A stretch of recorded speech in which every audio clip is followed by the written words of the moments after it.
Hey guys, Trent here coming at you with another video. So it's coming up on the weekend and we went out and got a thrift run going and stopped on an estate sale and found some really good stuff too. So let me show you all this cool stuff. So if you're new to my channel, welcome in. My name is Trent. I'm a part-time reseller on eBay. I do it for fun and profit and I take you along for the journey. So please hit that subscribe button for more great videos in the future. Yeah, I got some pretty exciting stuff today, including a few vintage toy items, which always gets me excited, especially when you find it in the thrift store. It's just so satisfying.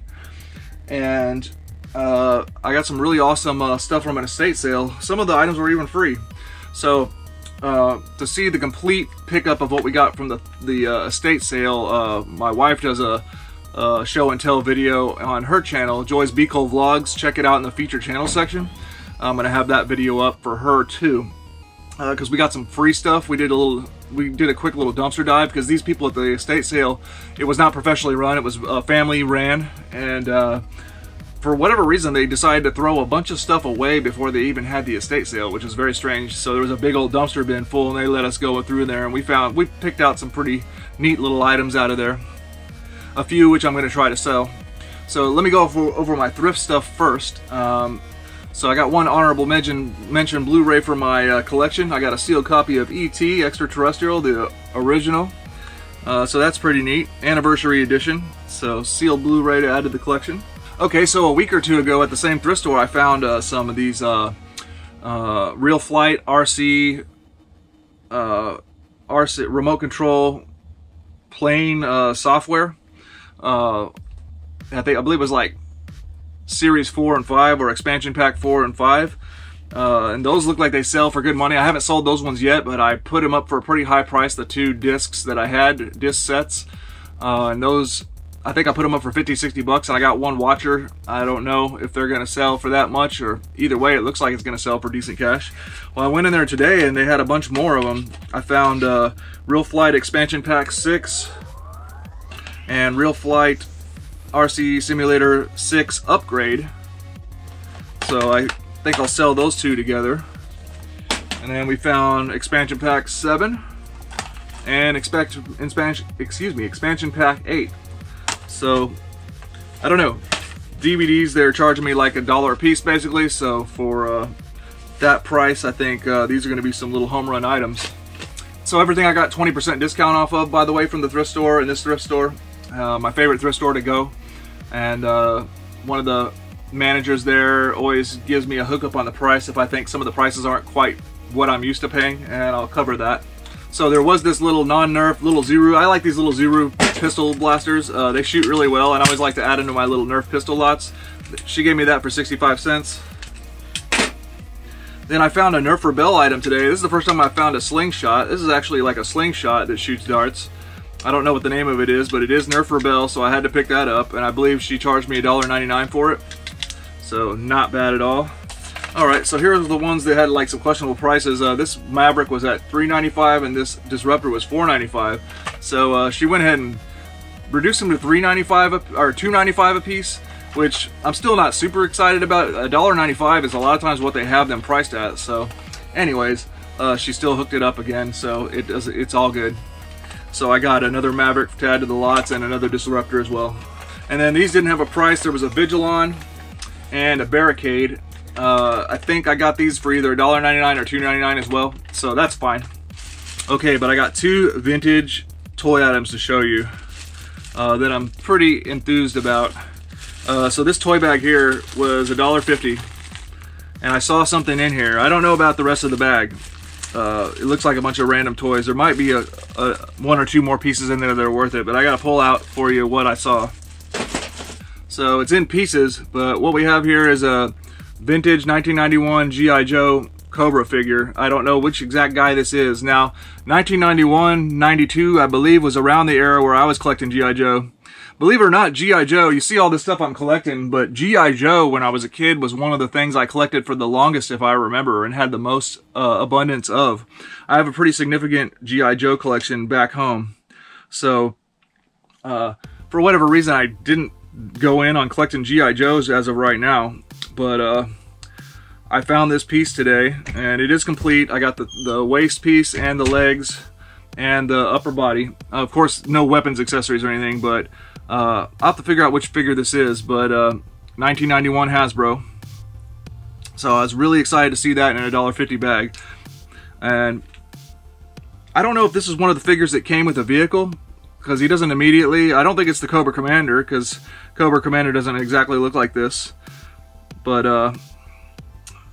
I don't know. The cool thing about it to me too is that I'm going to get to replace the O-ring on a G.I. Joe for the first time, because I've never actually done that. So we'll see how that process goes. But just an exciting find to me. Vintage G.I. Joe in a little toy bag in the thrift store. So the rest of the toy bag, I don't really think there's anything great. You know, little toys in here I take, and when I get enough of them, I'll lot them up and do a junk drawer lot. You know, try to put together like toys together and stuff like that. For 95 cents, I found this today. This is a 1984 Bandai LSI game, power fishing game, made in Japan. There's no batteries for it. The battery compartment's nice and clean. The whole unit itself is really nice and clean looking. This was 95 cents. I can't find another seller selling this on eBay. If this tests out well, and it looks like it's in really nice condition, by the way. If this tests out well, I mean, who knows? This could be a $50 toy. And, you know, Bandai toys, vintage. I'm sure there's a market for collecting this stuff. So, yeah. Just hanging out in the toy bins. Alright, so the estate sale. Again, my wife shows all the stuff we got, but let me show you a few free items I was thinking about selling. We'll see. There's a vintage Boston, you know, a garden hose spigot made out of copper, I'm pretty sure. I think this has got to be worth at least 10 bucks or something. It doesn't work perfectly. I tested it out. It has some leakage to it, but I don't know. Anyways, it was free. It was in the dumpster. Also in the dumpster was this vintage Panasonic Auto Stop electric pencil sharpener. Fit tests out. Might be able to sell it for a little bit. These old, you know, Auto Stop pencil sharpeners, if they work well, usually can sell. I don't know if this particular model is the best, but it was free. So the stuff we did pay for, we got a lot of stuff. We paid 60 bucks for everything. A bunch of good garden tools. Pretty much not new trash cans, but trash cans that have no significant wear and tear to them. We got a bunch of good stuff to sell, and a bunch of great, you know, tools for around the house, to include like some pretty decent hose and hedge trimming or tree trimming, really long, you know, pole tree trimming stuff. So amongst that $60 lot was a few tools I'm gonna keep for myself and resell. Just for my workshop here, I got me a nice Stanley box cutter knife. That was nice to be in there. Here's a vintage tool I'm gonna look up and see if it's worth selling. Forged in the USA. This is a Bluebird, made in the USA, number 007, I believe. Shears or scissors or whatever you want to call them. All metal. Here's a pocket knife. I don't know if it's worth anything, but it says Camp King, K-A-M-K, King. Looks like a vintage pocket knife. No idea about that one, but I'm just grabbing stuff that might be worth it, right? Because I knew I could get a package deal. And then here's a made in the USA Craftsman, number 66678 C-clamp. I think that's a vintage piece. It says made in the USA, so we'll see about that one. Of course, if any of these are not worth selling, I can just keep them as my own tools.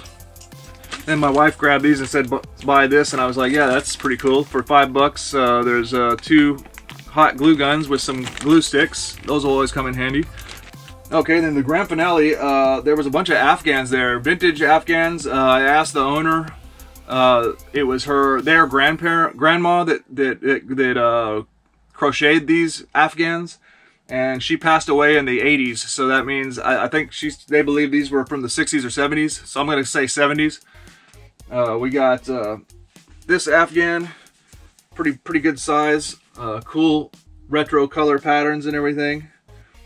So they wanted 5 bucks a piece, but again, we got a $60 package deal. So we got this Afghan, really nice. Most of these Afghans, I can't really see much wrong with them at all. Then we got the rest of them are this pattern, and this pretty awesome pattern. We got this floral pattern. This is the side that has the most color on it. We got like this really awesome retro flower design. Reminds me of deviled eggs. So there's that one. And then this one, there's also a little piece that looks like it matches that too. I don't know if this is like a, I don't know what you would use that for. Centerpiece. A centerpiece to put a flower pot on or something. And this is probably the most groovy color pattern. We got this one, same style but different pattern colors wise.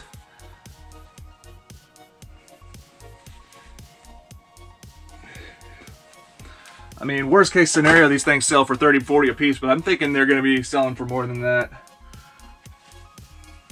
Then the last one was this one, same style again, but then again, different color pattern.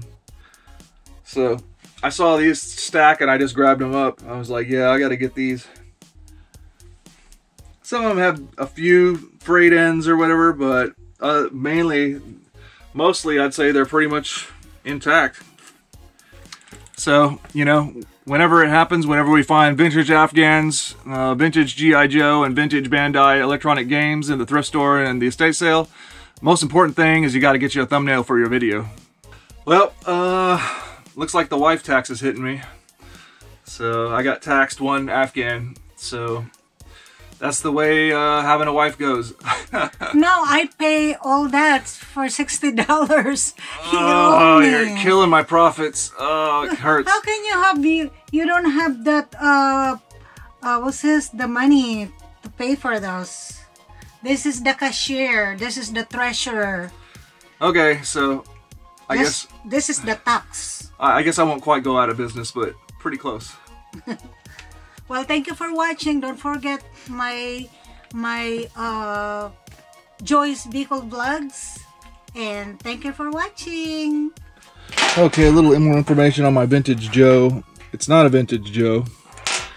It's still cool. What it is, this is a comic book figure that came with the comic book. This is a Cobra gas mask regular trooper. The reason why I thought it was vintage at first is because it has on the leg molding, it says 1991 Hasbro, which would be this. But looking it up, I can't find it in that, you know, from that year.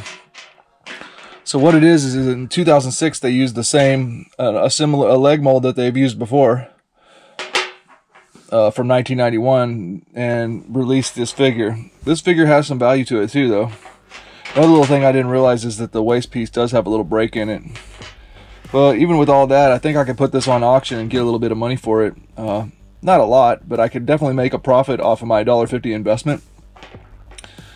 So we'll do that because it's not a vintage G.I. Joe from when, you know, my era of growing up. All right, I'm gonna throw in a couple sales. I don't feel like doing full packing mode, camera mode for you. I have plenty of those for you, but sold these Wed Brute Threat Cadets. I have tons of these things. I bought them from the thrift store. This is a complete set. Diskette, the Malwerewolf, Codeman the Barbarian, and Lady Firewall. Man, this has got to be one of the most obscure toy lines that there is. It's a web, you know, anti-malware service that made their own promotional toys. You got 4 action figures. Pretty crazy stuff. I paid like 50 cents a piece for these. They don't hardly ever sell, but when they do, you know, it makes it a little bit worth it. But it's just kind of neat having this I have a ton of these guys. Having a really obscure toy line. So if you guys want a complete set of a really obscure toy line, I'm your man. But total price paid by the customer, $19.56 for this set of Threat Cadets. Alright, I was able to scrounge up the right batteries for this fishing game.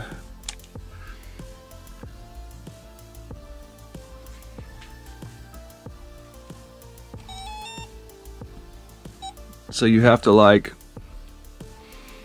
it has to recognize that to do like a casting motion.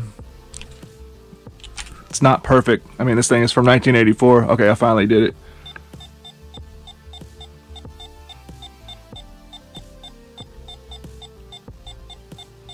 I know there's a glare. Sorry about that. Oh, there we go. So now the hook's in the water. Okay, I think I got a bite. Yep. Now I gotta try to reel this fish in.